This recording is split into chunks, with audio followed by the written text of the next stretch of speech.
Hi, this is Kelly. You're listening to the 11th episode of the Two Broads Talking Politics Vote Her In series, a collaboration with author Rebecca Sive. In this series, we look at the movement to elect our first woman president.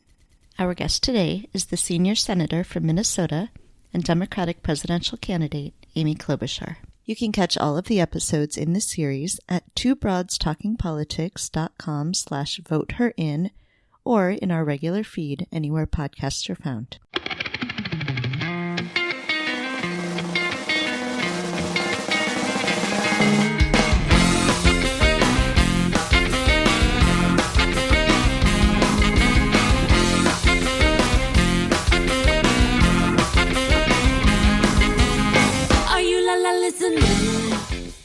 Hi, everyone. This is Kelly with Two Broads Talking Politics, and I am here as part of our Vote Her In segment with my partner on this segment, Rebecca Sive. Hi, Rebecca. Good afternoon. And we are joined today by a special guest, Minnesota Senator Amy Klobuchar. Well, thank you, Kelly. Thank you, Rebecca. It's kind of fun. I think the last podcast I did was Pod Save America and Love It or Leave It. And now the next one is you guys. So it's pretty good. Yeah.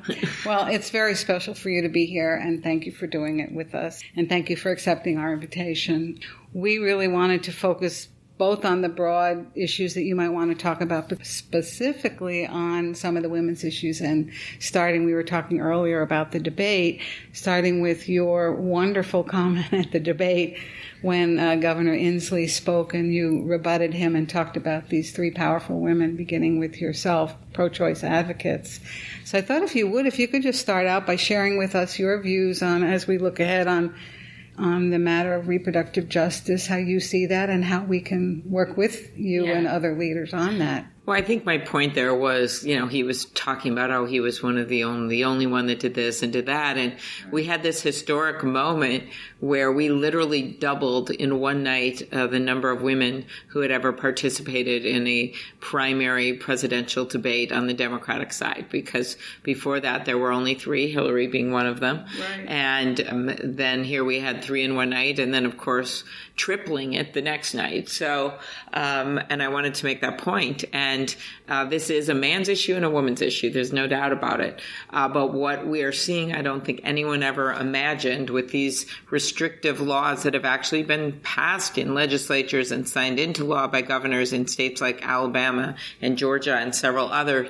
The Alabama one goes so far as to put a 99-year penalty on any doctor who performs abortion. Not 99-year lose your license, 99-year go to prison. And this is just not even close to being in the mainstream. 77% of Americans think that we should not overturn Roe v. Wade. And I think it's really important to reach citizens on this issue in a way that is sort of jars people to realize this isn't just a threat. This is actually happening right now. So that's the first thing.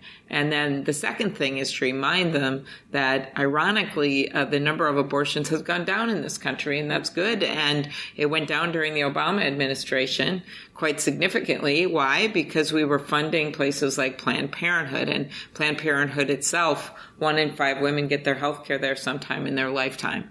And we were funding contraception and advice and things like that. And so now this administration, while putting these, supporting this effort to pass laws like this, is also taking away the funding for clinics like Planned Parenthood.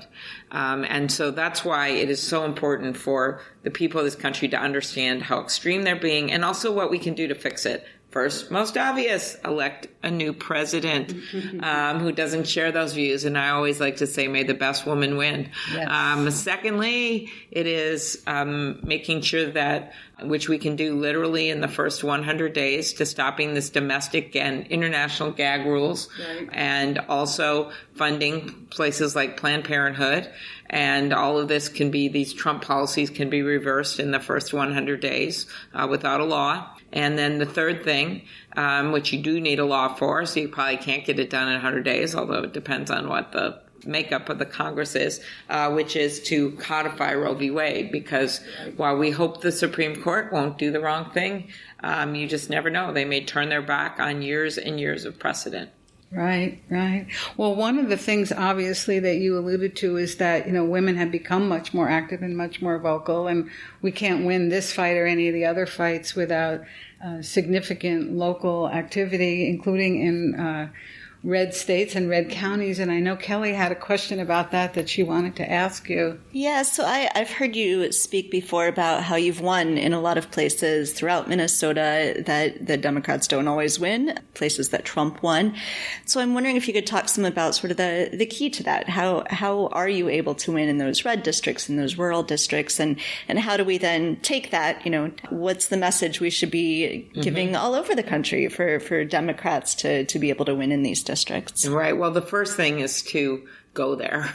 And I think a lot of times people realize if you are only in big cities and that you aren't getting out in rural areas. And my whole time in the Senate, I visited all my counties every year, all 87 of them, the reddest of red, and met with Democrats, Republicans, and independents, talked about issues, bread and butter issues that matter to them. That's why I'm on the Agriculture Committee. And have worked successfully on farm bills, which is important, not just to rural, but also to urban, since our food doesn't magically show up on our tables, making the case for them that it's not one size fits all when it comes to healthcare and education and housing and issues that you'd be surprised that they really do share with urban areas. It's just some of the different challenges they have. And then it is standing up for them, and they don't always agree. The residents in the rural areas may not agree with everything I say, but they know that I respect them.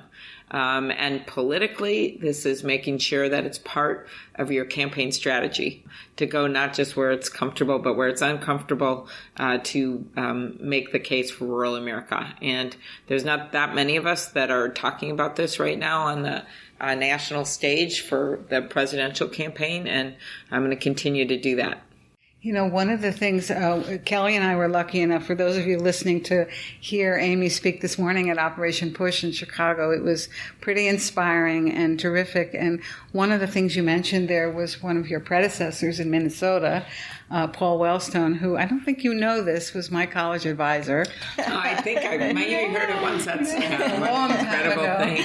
But, he inspired so many people. And I thought if you could just talk for a minute about what you learned from him about going out to different parts of the state and going elsewhere in the country. I remember, I had talked about it in part because he had worked with Reverend Jackson a lot.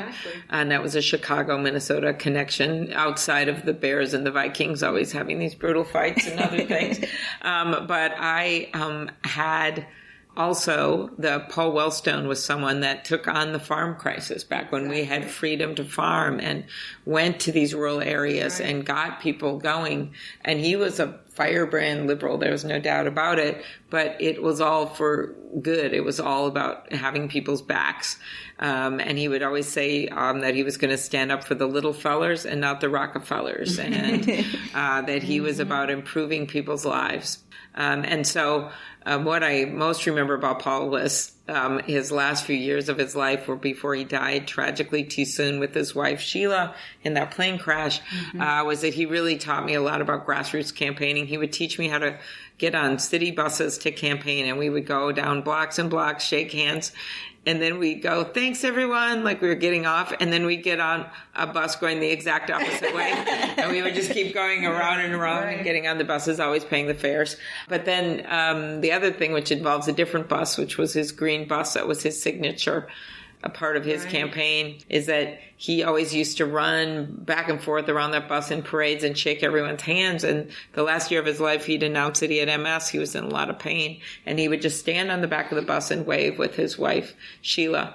And what was amazing was that they had energized so many people in these green shirts to run around that bus that you didn't even notice he wasn't running himself. And that's politics at its best, because you are expanding your group of people that are with you. You are passing on a torch to others, which is what he ultimately did when he died. And of course, not knowing he was going to die, but he had created so much excitement for politics. And one personal note is that he had been a leader when it came to mental health care. Right. And that has been one of my signature issues in this presidential campaign. And for him, different than me, I have addiction in my family with my dad, who was an alcoholic and has since gotten through that because of, in his words, he was pursued by grace. But Paul's brother was schizophrenic, and as he described it, the house was always dark because there was so much stigma and they didn't want to talk about it. And in fact, Paul fought for this mental health parity to make sure that mental health illnesses get insurance coverage just like physical illnesses, and ended up getting that passed only after he died, that we got it passed. And so that's part of this, my work right now, is getting that implemented so it really applies to everyone, even though we've got the law in the books. And then also making sure there's enough mental health beds. Iowa, 64 beds, public mental health beds for the entire state. Suicide in this country up 30% in 15 years. So when you hear these stories, they're not just stories. A lot of suicides with LGBTQ youth, a lot of suicides with farmers and veterans and groups that had not seen this high level of suicide before. And so it is putting the money into it. I have a way to pay for it with opioid manufacturers that could go toward addiction as well as mental health. But that is something where Paul had led. And I know somewhere he's up there, smiling because it's not been, I don't think that any presidential campaign has taken an on candidate in a big way. I was just thinking about Paul as you talked and remembering we were students, but he pushed us too to do the right thing and to work hard and be a part of the change. And speaking of change, I know that you put forth your first 100 days plan. It's a lot to get through, but boy, there's a lot of good stuff there. And I know Kelly wanted to ask you a question about that. Yeah, so in preparing for this, I read through a lot of the first 100 days plan, which I think is great. And, a lot of our listeners, like me, are mothers, mothers of especially young children around the country. And so I'd love if you could talk some about the ways that the plan for the first 100 days, especially the things you want to do for families, for mothers, for kids, and for women generally. Of course. And yes, you can see the plan at amyklobuchar.com. But it has over 100 things on it. About a little over 100 of them can actually be done without Congress in the first 100 days. And then there's a couple dozen others that are more introducing legislation and getting that rolling, which will probably take the year to get it done, but you can at least put the marker out there to introduce it. And when it comes to being a mom, that's actually how I got involved in politics, because our daughter was sick and I got kicked out of the hospital in 24 hours back then, and she was in intensive care. And so I went to the legislature and got one of the first laws passed guaranteeing new moms and their babies a 48-hour hospital stay.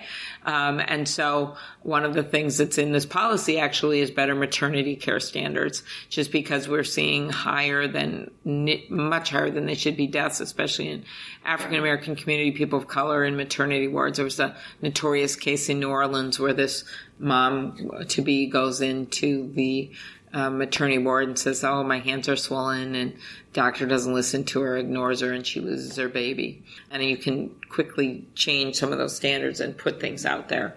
Also, our getting child care legislation introduced, doing something about farmer prices. There's one thing you can do immediately. Actually, you can order bringing in less expensive drugs from other countries, which will be a major incentive for our pharma companies to keep the prices down. So that's something you can do in the first 100 days. And then I would go on from there to get Medicare negotiation for prices, which may not help young moms, but it will, because that is such a big purchaser of drugs that it'll bring the prices down on pharmaceuticals. Gun violence, something that every parent is scared about there. You can actually close something that's called the boyfriend loophole, which is the bill I lead now, and you can do it as president. You don't need Congress to do it. And that is saying that if you have someone who has been convicted of domestic violence, even if it's not just with someone they're married to, which was what the law is now, but in fact a boyfriend or a girlfriend. if you have been convicted of that crime, then you can't get a gun, because that's one of the highest rates of deaths is with people who are in a relationship with someone. If they've been convicted and then they go out and they try to get a gun. And right now there's this huge gap in the law that it only applies to people who are married or used to be married or are living together. So that's one. And then there's also something you can do on stalking, those cases. And then, of course, I go much bigger than that and do universal background checks and other things that we can do, magazines and things that have led to all these mass shootings. And then, of course, on a more positive note, school funding and making it easier for people to afford their student loans and to make it easier to afford college. Retirement, maybe not the first thing on young moms' minds or young women's minds. I'm thinking about it. There, you've got to keep Social Security strong, but you have to have options besides 401ks. More and more, you've got people in the gig economy that are working 1 or 2 jobs or 3 jobs even. And so I just introduced with Senator Chris Coons of Delaware something called Up Savings Accounts. And it's a novel idea where if you're at a place that doesn't have a 401k, they would save for you, the employer, small employers, 50 cents for every hour. And it would be paid for with incentives from taking back some of those huge corporate tax cuts under the Republican tax bill. So if you do 50 cents an hour, it comes to $600,000 in a lifetime, and you can take it with you wherever you go. It can apply to part-time work, and the best part, the first $2,500 a year you could apply as long as you can show you had emergency expense to take out and use for that, which you can't do with a 401k right now. Right. And that gets to the fact that 4 out of 10 Americans can't afford the $400 for an emergency room visit. Right. So that is a pretty novel plan. It's supported by SEIU and a number of other groups. And so we've got to start thinking ahead to the retirement challenges, which really hit women hard because we live longer. That's exactly. A great thing. Right. But it means we have more time to have money for retirement. We also have less money going into retirement because of the pay gap and income inequality, but also because sometimes women are taking time off. More likely for childcare and for having babies, and then you lose money. So there's all kinds of reasons that it matters more for women than men when it comes to retirement. So speaking of it matters more, and I know perhaps as a closing, you could talk with us about why women should come together right now to elect a woman president, whatever you want to say about your own candidacy. I'm obviously partial to hearing, but I think that we do have more time and we do have more commitment, and we've proven that since the last election. And so if you would give us a rallying cry to conclude this podcast, that would be wonderful. Well, the first is that, as you can see from the debates, there are a lot of candidates, but there are only a few women running who've had electoral experience and who've run things. And I think that when you look at what happened in 2018, it was the year of the woman again. Yes. Because the women won all these races. They won in Kansas. The new governor of Kansas, Laura Kelly, beat Chris Kobach, who was a nightmare on voting rights. Wisconsin, you had Tammy Baldwin got reelected, a state that eluded us, Right. Before we had women elected in Congress, record number of women of color elected. And it just shows that these women actually took on Republicans and they won. And there is a lot of yearning out there for a woman candidate. And I think that's part of why we get hit all the time, and I think got unfairly hit a bunch of the women candidates on various grounds right when we announced compared to the men. And I think that's actually changed. And it's changed because we keep doing well. We keep doing well in these debates. I remember at one point all of us had a combined total which was less than either of the two front runners, and I think that's changing now. Yes. And I thought that just can't be because we have such qualified women running. So I'd say the first one is an electoral argument. We can win, and we can especially win against Donald Trump. Because if you look at who's really bested him over the last few years, one person comes to mind. That would be Nancy Pelosi. A woman did it with a flick of her sunglasses as she walked out of the White House. And then just secondly, it has been a long time in coming. I was noting I was on the Trevor Noah show a year ago or so, and at the time we owned only 50 52 women, I think, in the Senate in the history of the country, compared to 2,000 men. And 26 of them or so are serving there now, the women. But when I gave him that statistic, he said if a nightclub had those numbers, they'd close it down, which is true. So, I think that's the message. Women have showed they can govern, not just by the numbers, but by the impact they've had. And there's been studies of that shown that we're good at bringing people together and getting things done. And then you just have the simple fact is we can win. Absolutely. And how do you want people to help out your campaign? Oh, well, they can go to amyklobuchar.com. Now, we easily made the debate stage for the summer, but to make the fall, we need 130,000 people that are given to our campaign. And we know we'll do it, but we would like to do it without spending a bunch of money to do it, because we want to save our money for January and February with the early states. And so we'd love it. People can just go and sign up and give whatever they can, even $1 matters. And then that helps us to get on the debate stage in the fall. Excellent. I want to thank you, Amy, for doing this, for years of friendship, and for the opportunity for us to collaborate on voting her in, right? Okay, let's get it done. Thank you. Thank you. Thanks. And I'll be back when I'm in the White House. All right. We'll have you come in. I will hold you to that. Yeah, we'll do something. The Oval Office. All right. The Vote Her In segment is a collaboration of Two Broads Talking Politics and author Rebecca Sive. Our theme song is called Are You Listening off of the album Elephant Shaped Trees by the band Immunuri, and we're using it with permission of the band. Our logo and other original artwork is by Matthew Weflin and was created for use by this podcast. You can contact us at twobroadstalkingpolitics@gmail.com or on Twitter or Facebook at Two Broads Talk. You can find all of our episodes at twobroadstalkingpolitics.com or anywhere podcasts are found.